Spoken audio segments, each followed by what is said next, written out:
G'day everyone and welcome to my art channel Brushes with Beck. Now today I want to talk to you about white fur and how to approach drawing it. First up I want to start with my reference photo.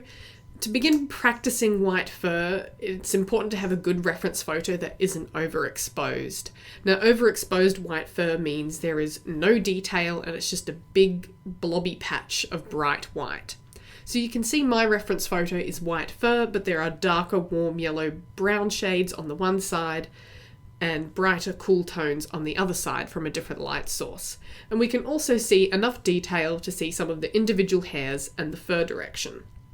This is really going to help you when drawing in white fur rather than just having a big blobby white patch that you can't see any detail in. So this reference, by the way, is sampled from a photo of my rabbit Apollo, just so you have a bit of context. The left-hand side at the top is the side of his jaw and cheeks leading down to his throat. And I've just swatched some colours onto this so you can see what kind of colours are actually in that white fur. If you're having trouble seeing colours, picking them out on a program such as Photoshop is a good way to be able to see better what colours are in there. And I actually have a video about how to select colours for a drawing, and I'll link that up in the cards above. Now, moving on to the actual drawing part. So the technique you use for white fur is really going to vary depending on what sort of paper you are using. I'm working on a smooth paper, so I need to be more careful about preserving bright and white areas, unlike on a textured paper such as pastel matte, where I would be able to create highlights over the top of darker areas with my pencils. So because of this, I'm using an embossing tool to indent the paper. So the whiskers on my reference photo aren't exactly bright white, but I wanted to show you this technique anyway. Even if you don't have bright white highlights, you can apply a light layer of colour, indent over the top of that, and then your indentations will remain the colour that you originally used, so you can keep them as pale grey highlights, for instance, instead of white, and then work your dark greys around that. So I'm starting with one of the darkest areas on the piece, just so I can more easily map in some shapes on the picture. And I'm very, very lightly applying some browns.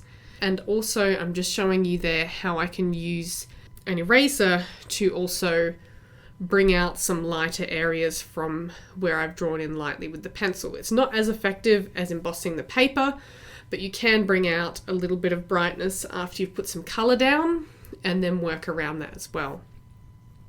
So I'm just working in that area and very slowly building up layers. I don't want to press too hard and I don't want to make them too dark. I just want to very slowly build up those colours, those very subtle colours that I see in my reference photo. So there's some browns, some yellowy tones, some like cinnamon. I'm using the light sienna from Derwent Drawing just to get in those peachy tones and really studying my reference photo to see where those colour changes are. So as you can see here, I'm working around some of those lighter areas, and that's where the mapping in becomes important, because you really need to lay in some colour in those lighter areas so that you can then create the detail with your darker pencils around that light area. So you are colouring your lighter areas first and then creating the shape of them by drawing the areas around it. So it's a little bit like drawing the negative space instead of the thing you actually want to draw. So really pay attention to your reference photo and watch the direction of the fur and how it sits over the top of each other, and just sort of work on building up those colours slowly, building up those layers slowly, and as you get towards the more top layers, then you can start to look at adding in some detail, some fur strokes, and making it look a little bit textured. So you can see I'm just working through only on that first little corner there and using a variety of colours to just build up that depth and the texture in the fur there. So it is a slow process, I find, especially on smooth paper. I do much prefer generally working on a textured paper such as Canson Matons or Pastel Matte, And like I said earlier, with pastel matte, you can work your lights over darks. So I wouldn't have to be quite as careful about preserving lighter areas of my paper, or even the whiskers. I could leave the whiskers until last. And once I'd finished colouring everything else, I could use a fine point on a white pencil and just run that across the page to create those whiskers. And I wouldn't have any trouble with that showing up. So working on smooth paper is completely different because you can't apply those white areas over the top of coloured areas, so you need to maintain all those bright areas. So just making sure that you are paying attention to that reference photo. Because I said at the beginning, this is a warmer tone on the left and a cooler toned piece on the right. My cat Jasper is also joining in this piece. So it's important to pay attention where that colour tone changes. Now I'm using warm greys on the left hand side of the piece and then cool greys more on the right hand side of the piece. And I'm sort of blending those together a little bit and also joining those two areas by using that Mars Violet colour from the Derwent Drawing range in both the cool and the warm areas to sort of tie the whole piece together. I don't want to go abruptly from warm to cool without any transition because it might look a bit too disjointed. Just before we continue on with the piece, if you are enjoying this video, please give it a thumbs up and remember to comment down below and subscribe to my channel so you can see a new art video from me every week. So I'm just working through and filling in those lighter areas, as you can see. I personally like to map in a little bit of the shadowed areas just to give myself some guideline. You can see those lightly coloured in darker areas around the light zones. And then I sort of work in some colour in the lighter areas, and then I come back in and refine those darker areas and make them boost up that darkness and add in the texture over the top afterwards. I don't like to go straight in with the lights first because then I find I tend to lose my place a little bit, so I tend to work a little bit back and forth from light to dark and light to dark just to be able to keep track of where I'm at and make sure I don't get lost in the piece. Some people may prefer to work straight from your lightest pencil and then work all the way through to your darkest, and that's fine. If that's what's easiest for you, then absolutely do that. Work from your lightest pencil to your darkest pencil.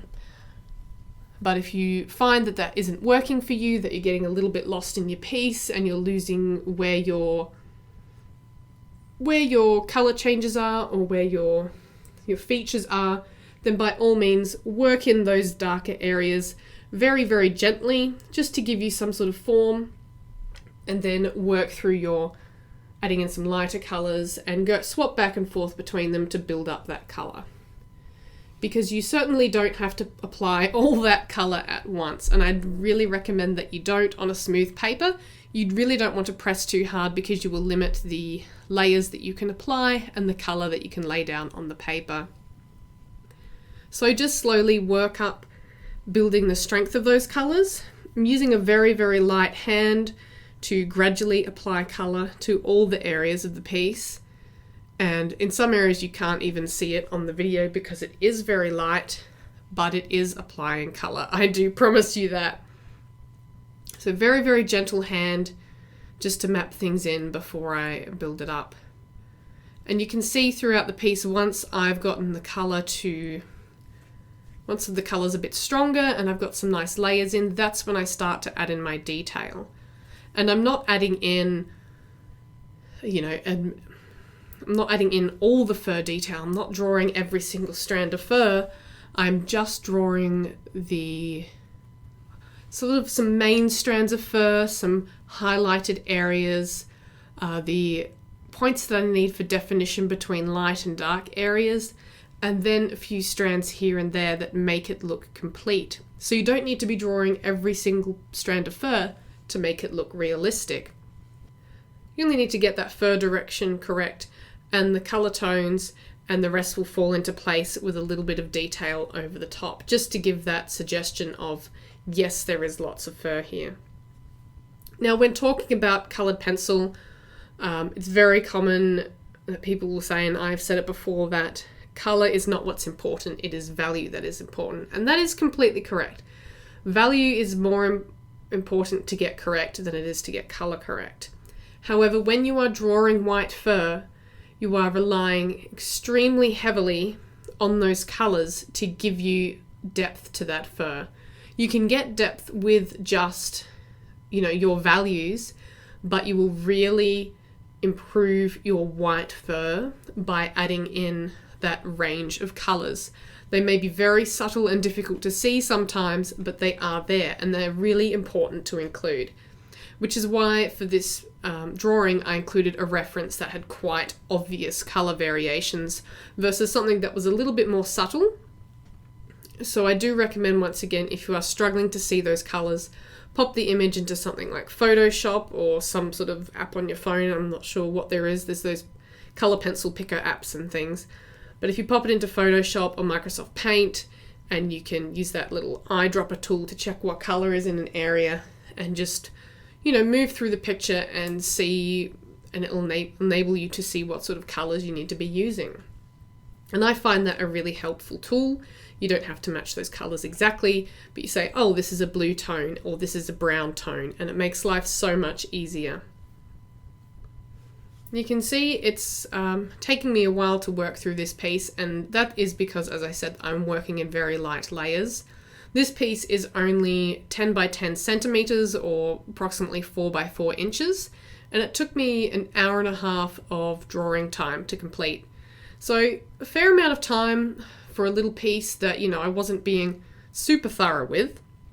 I wasn't being extremely tidy because it's not a commission or something for anybody or proper finished piece. It's an example, but it still took me an hour and a half because I was layering up very, very slowly in order to get those subtle color changes and to get those fine suggestions of fur detail and not press too hard on the paper to prevent me from layering.